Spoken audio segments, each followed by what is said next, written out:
Satu hari menjelang Lebaran, arus mudik melalui Pelabuhan Bum Baru dengan menggunakan jasa transportasi kapal cepat dari keberangkatan Palembang Bangka mengangkut 250 penumpang dan kedatangan dari Bangka ke Palembang 260 penumpang dengan 5 kapal cepat yang beroperasi.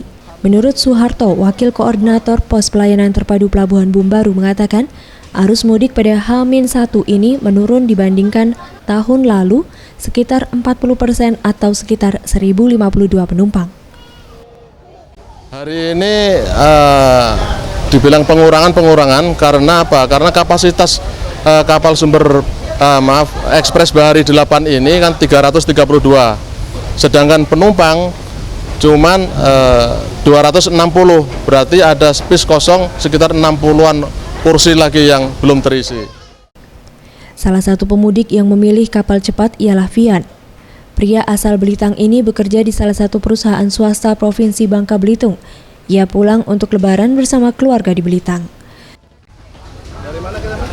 Dari Bangka saya, Pak. Iya. Saya daerah Belitang, Pak. Oh, daerah Belitang.